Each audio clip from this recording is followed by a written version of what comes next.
Expliquez-nous, Sébastien Krebs, pourquoi la question du Made in France revient soudain au cœur du débat politique à travers ce feuilleton improbable qui s'est tenu hier, le feuilleton des pulls chinois de l'armée française. Le ministère des Armées aurait commandé des pulls chinois. Voilà ce qu'on a pu lire dans un article de France Bleu Occitanie. Article erroné, on l'a compris depuis, mais qui a enflammé la campagne. Le candidat Arnaud Montebourg se précipite dans cette usine du Tarn.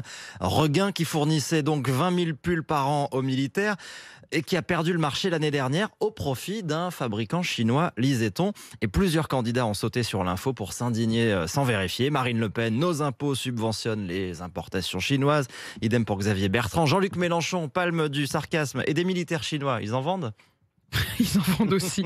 Sauf qu'en fait, l'info était donc à moitié fausse. Oui, tout a été précisé par le porte-parole des armées. Les pulls ne sont pas chinois. Ça, c'est une fake news. Ce sont deux entreprises françaises qui ont bien remporté l'appel d'offres. Saint-James dans la Manche, qui fabrique en France, et Léo Minor, implanté à Nîmes, mais qui fabrique au Maroc et en Tunisie. Donc ce qui est vrai, c'est que les pulls des soldats ne sont pas tous made in France. Ça a suffi à Arnaud Montebourg pour relancer le débat sur les commandes publiques. Avec toujours l'idée de favoriser le Made in France, lorsque l'État donc fait ses achats, c'est un débat qu'on entend depuis des années. Quelles sont les règles exactement, Sébastien ? Alors, il faut aller lire le code de la commande publique. Je vous que vous avez lu. Je vous le Lecture recommande si passionnante. vous vous ennuyez ce week-end. Bon programme.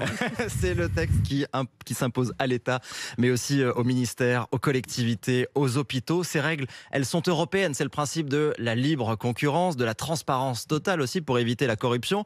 Égalité de traitement garantie entre tous les différents fournisseurs. La conséquence, c'est que favoriser dans un appel d'offres une entreprise française uniquement pour cette raison, ce serait contraire au droit européen.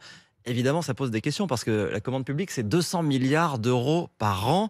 Imaginez, il y aurait de quoi créer des emplois en France. Il est donc totalement impossible de favoriser le Made in France ? Alors, il y a quand même quelques manières détournées. Par exemple, c'est possible d'intégrer dans les appels d'offres des critères environnementaux sur le mode de transport, par exemple, pour favoriser un circuit court. Mais ça n'est pas suffisamment pratiqué en France. C'est la conclusion d'un rapport parlementaire publié il y a 10 jours. L'État et les collectivités n'utilisent pas suffisamment ces arguments pour orienter leurs achats vers le Made in France, alors que les Allemands, eux, le font beaucoup mieux que nous. On pourrait aussi regarder plus largement, chiffrer l'impact à long terme d'une commande et pas seulement se focaliser sur le prix, ce qui est généralement le cas. Ça veut dire donc, si on en revient à nos histoires de pulls de l'armée, que les pulls de l'armée fabriqués en Tunisie ou au Maroc, c'est pas le seul exemple, j'imagine, mais ça pourrait s'appliquer à ça. C'est pas le seul exemple du tout. Le fusil, par exemple, des soldats, leur nouveau fusil, il est fabriqué en Allemagne. Leurs chaussures aussi.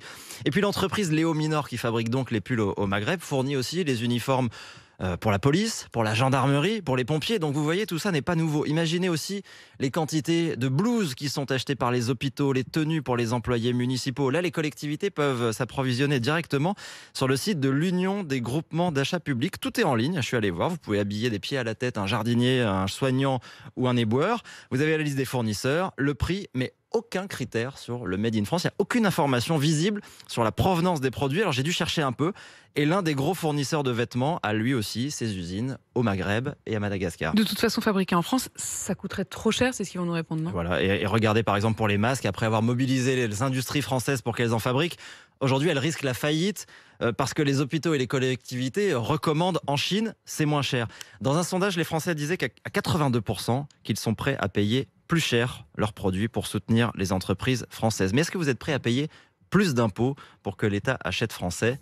C'est pas facile. Question passionnante, vous avez 3 heures. 7h58, justement, je poserai cette question sur le Made in France au haut commissaire au plan, c'est-à-dire celui qui est censé s'occuper de l'avenir du commerce, de l'avenir de l'industrie française. C'est François Bayrou qui sera mon invité à 8h30.